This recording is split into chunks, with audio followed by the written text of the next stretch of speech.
Snake Dog G. I am. Indeed. Right, let's get into this. Hello, and welcome to the latest developer video for Sid Meier's Civilization 6. Today, we'll be introducing you to the new content headed your way in the... Right, so we've had Maya and Gran Colombia. We've had two new leaders, which is Simon Bolivar. Her microphone is so soft. I know, it's so bad. Oh, it gets worse later. It gets much, much worse. We had the Apocalypse game mode, which was really fun to start off with, but like, I love everything about the Apocalypse game mode. I wish you could further tweak the Apocalypse game mode to where you still had like the meteor showers and shit like that, but you could like tweak the damn hurricanes. They're so annoying. Like, they're really, really annoying. I don't like the hurricanes. The hurricanes, the blizzards, all that stuff. The forest fires are fine. The volcanoes are fine. They've got really good benefits. The hurricanes are just annoying. The new city-states, there were some really good ones added, which I very much liked. Resources, oh yeah, the bees and the honey and stuff like that. That was good, and more. So yeah, I thought this pack was a really strong start to it. The July pack was the Ethiopia pack, and you know, Ethiopia, I've played them. They're all right. Sorry, I should clarify that. They are extraordinarily strong. I find them a little bit boring. Then we had the Secret Societies game mode, which I love. Some people don't like this, but I really, really like it. You've got the Hermetic Order, the vampires, you've got the ley lines, and the Owls of Minerva. I really like all of them. I think they're all really, really strong. The vampires are probably the weakest early game, but they are insane late game. So I really like this. The new district, new infrastructure. I haven't played around with the diplomatic quarter yet. I haven't played around with that yet.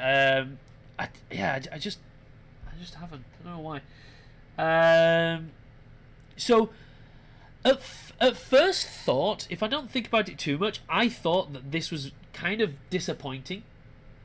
I thought that up until now that it'd been disappointing, but then somebody pointed out that this is actually a lot of stuff.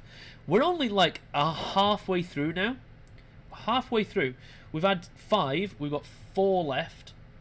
Technically 5 because we've got a new leader here, and we've had a lot of content because we had the 2 new leaders. What's it called? The Bull Moose Teddy or something like that. I can't remember what it's called. And Catherine Magnifique, which I haven't played around with, unfortunately. I just haven't had time. I've been trying to win a single game with Guitarja. We still actually need to finish that later. But yeah, overall, I'm really happy with all of this. With these 2, they've been really, really good. I'd say we paid $40. I think I paid a little bit less because, exchange rates.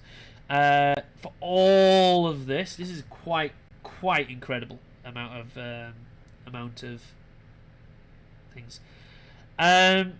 So in this pack, we're going to have Byzantium, we're going to have Gaul, we're going to talk about these a little bit later. Dramatic Ages game mode, don't worry, we'll talk about this, and the New World Wonders and map type. Overall, I think this is the best one. I think this is the best pack that we've had.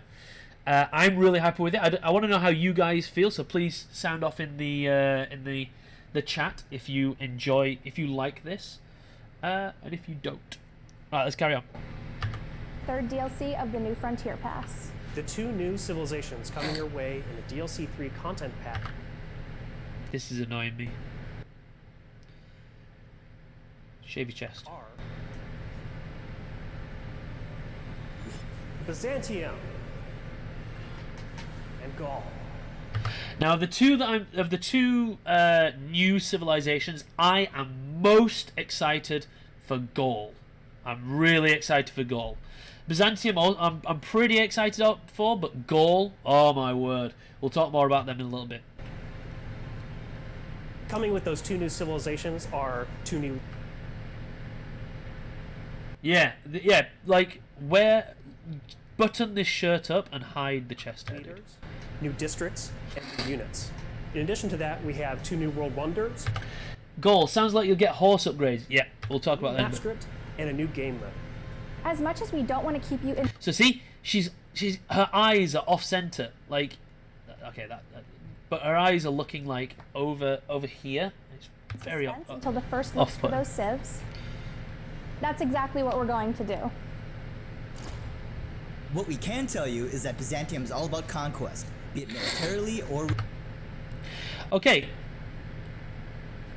So this looks like they've got what do you think? There's some kind of fire ship? What was the Byzantium? Couldn't just read the first capture later? I don't know what it means. Yeah, maybe like some sort of fire ship they've got. I don't know. religiously. That was cool though. Meanwhile, Gaul has some beefy boosts related to culture and production. So they might have like a unique improvement. I don't know what this is. I can't really see. But don't mistake the Gauls for peace-loving artists in an off-the-grid commune. Now that was interesting. Sounds like Greek fire. Ooh, yeah, maybe. Religiously. Wait a minute. I want to look at this. Meanwhile, Gaul has some beefy boosts related to culture and production. Wait, What we can let's just tell slow you that is down a little Byzantium bit. is all- We're going to slow this down a little bit. And no, not that. I'm an idiot. No, not that either. Playback speed. We're just going to slow this down. Now, does this... about conquest. Does this... I want you guys to just look as well. Does this culture bomb? Be it religiously. We're just slowing this Meanwhile, down. Gaul has some beefy boosts related. Yes. Okay. So they culture bomb with improvements. That's insane. They culture bomb with improvements. Oh my god, that's amazing. Liang, if that's what it is, then yeah, that sounds really like Liang. You get Liang straight away every single time, and you go for that monumentality, and you just culture bomb everything. That's incredible. Now I imagine it. I wonder if it's just certain kinds of improvements, maybe like mines, because like if I'm thinking about Gaul, like maybe mines. What was this on? This looks like copper. Is that like copper or gold or something? Beefy boosts related to culture Yeah. and production. But don't mistake the Gauls for Wait, peace-loving artists in an off-the-grid commune. they can attack twice at the same time. That looks like they're attacking with both districts at the same time.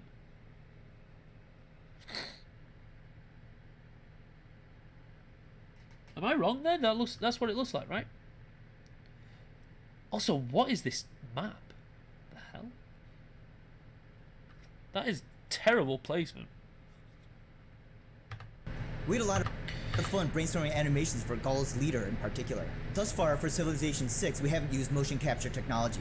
We've done I everything don't by care hand. about any of this. But we do start with reference videos to This is quite funny. with different movements. Admittedly, and this help is quite everyone funny. Visualize what the animations will look like. We wanted the leader of Gaul to have some props to really reflect that heritage. Props obviously make the reference videos a lot more fun, but they can be challenging to animate in a 3D environment.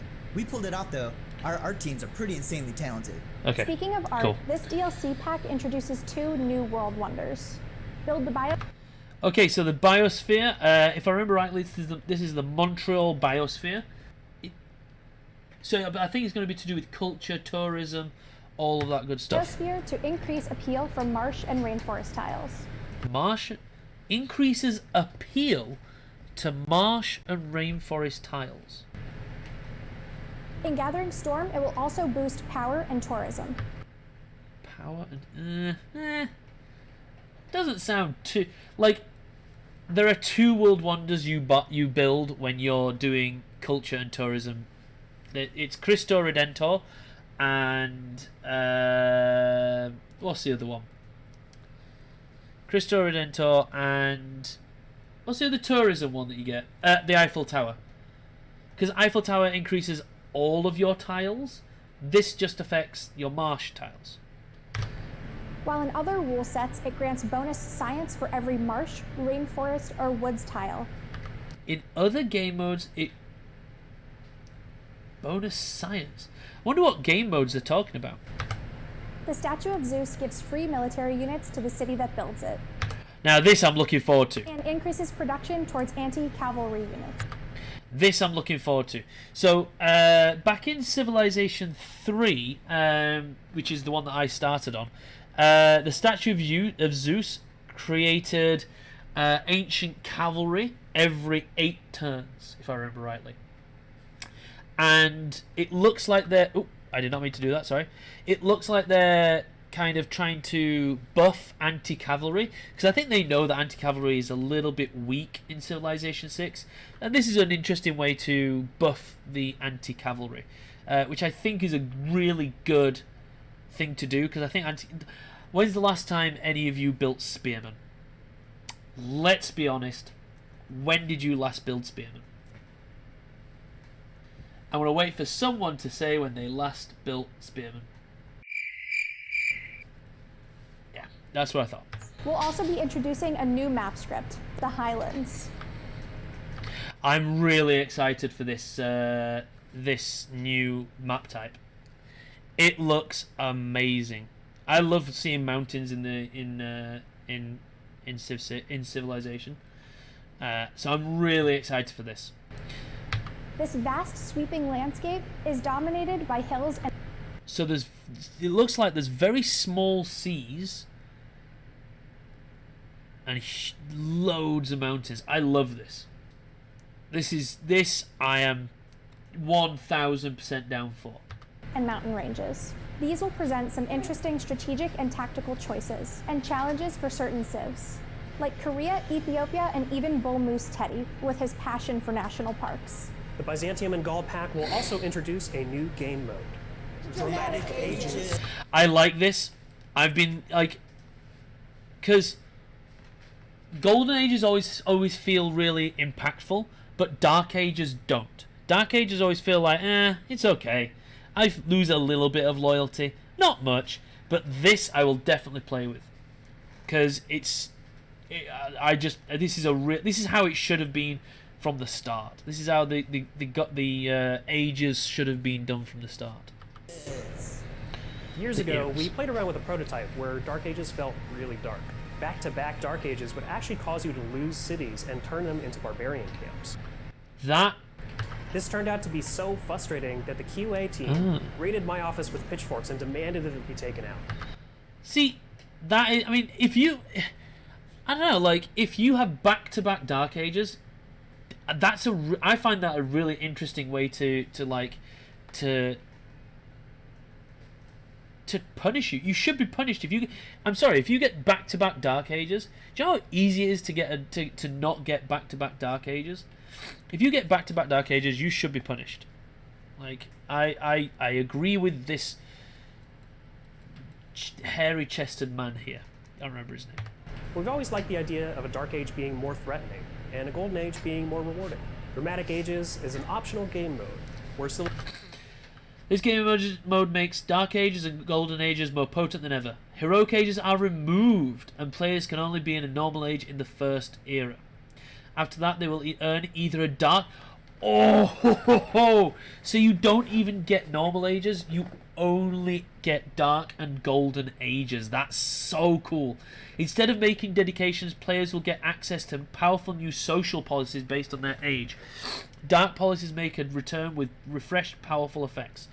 Brand new Golden policies are available to those who make it to a Golden Age. To keep earning era score, complete techs and civics, and earn military unit promotions. This is so interesting. This is so cool. Dark Ages are particularly dangerous. Players in Dark... So it sounds like it'll be difficult to get a Dark Age, but if you do, you are screwed. Players in Dark Ages will have a portion of their empire immediately fall into free cities. What? On easier difficulties, AI players lose a lot of cities. On harder difficulties, human players do. On Prince, they lose an equal amount. Ho ho ho ho! Huh. Huh. Hello, little baby! That... Huh. That's really interesting. So it's not even like... You won't even lose loyalty. You'll lose cities. That is really, really interesting. Now, so they go to free cities, not to your enemies. That, like... I actually would... No, I wouldn't actually.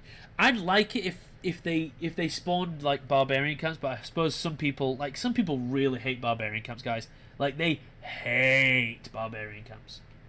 It's quite funny. Civilizations will always enter either a golden age or a dark age with every new era. Instead of dedications. So you get like the monumentality,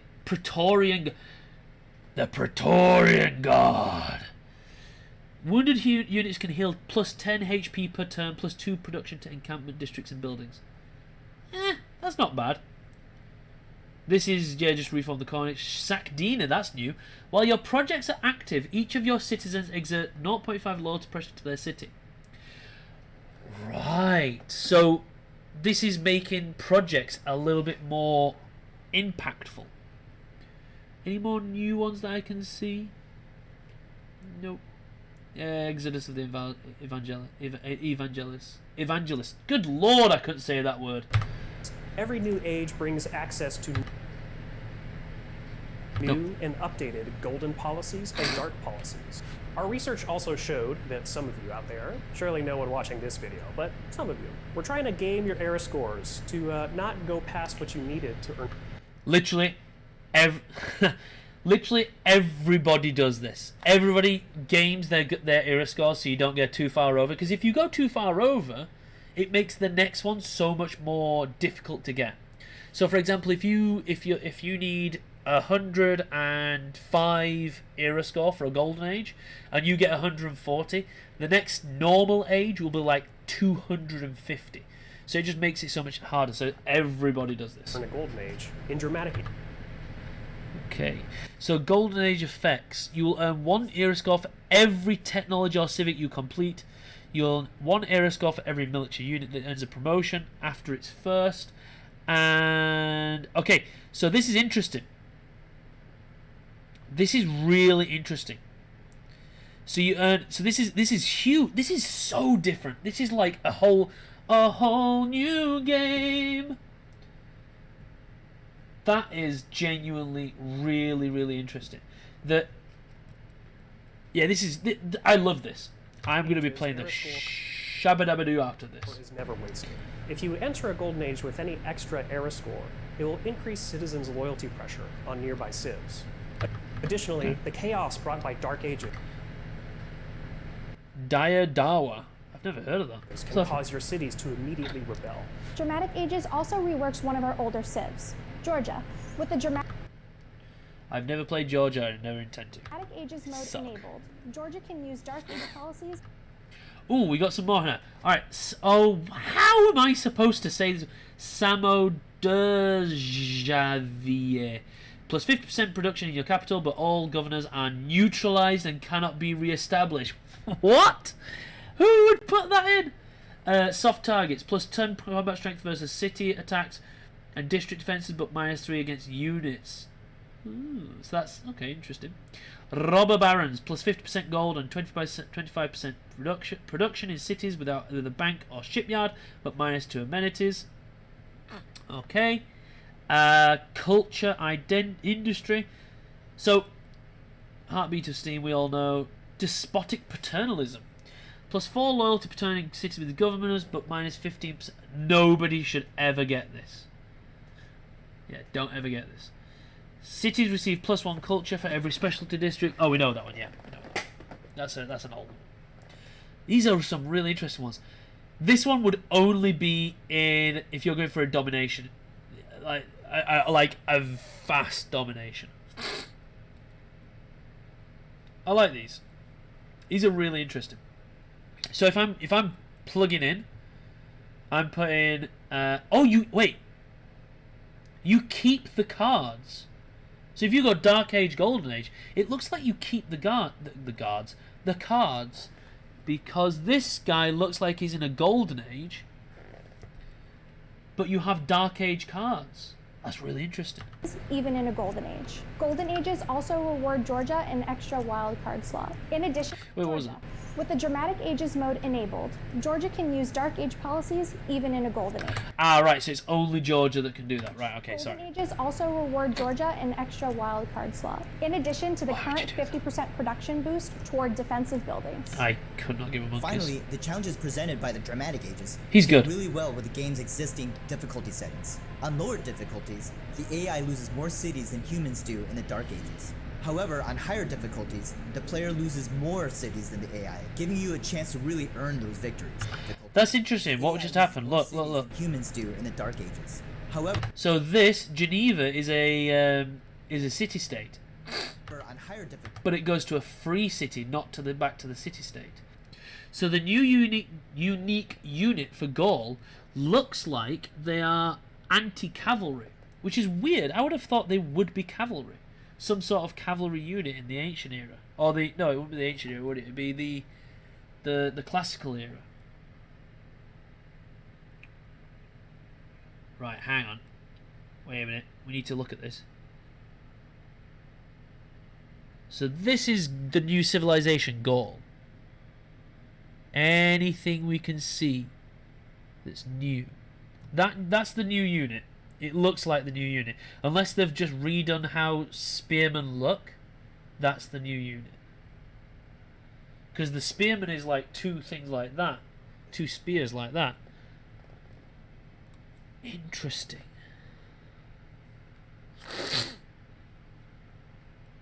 So, what could that be? I do. Ooh, they've blurred this out. That's Vercingetorix. So I think the new leader of the Gaul, like, who else is it going to be other than Vercingetorix? Vercingetorix, sorry, what's Vercingetorix? Vercingetorix. Who else could it be? So yeah, that's 1,000. Like, who else could it be? This is why, like, I was really surprised when it was Gaul, because Gaul's known for one thing: Vercingetorix, who failed. Yes, he united the tribes of Gaul for 10 years, and then he died. So it could be like a Celtic warrior or something like that. Yeah, I don't know. difficulties, the player loses more cities than the AI, giving you a chance to really earn those victories. And that sums up the major features going live in DLC 3. The Gaul civilization, Byzantium civilization, The Biosphere, the Statue of Zeus, the Highlands map. and the optional game mode, Dramatic Ages. You can find a full list of changes, fixes, and tweaks in the DLC 3 patch notes. Civ fans, you are the best fans in gaming. Okay, so overall, let's talk about it overall. Byzantium, interesting. I don't know who the maybe was Nebuchadnezzar Byzantium? Nebuchadnezzar. That was Babylonia. Who's Byzantium? Who would be the Byzantine Empire? Who would be like a famous? Maybe Constantine? Heraclius, sorry. Gaul is definitely a Vercingetorix. If he's not Vercingetorix, I would like sell my toes. Let's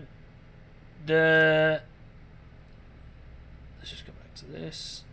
The Dramatic Ages, love it. That'll be amazing. New World Wonders, Biosphere, Statue of Zeus, yeah, I like it.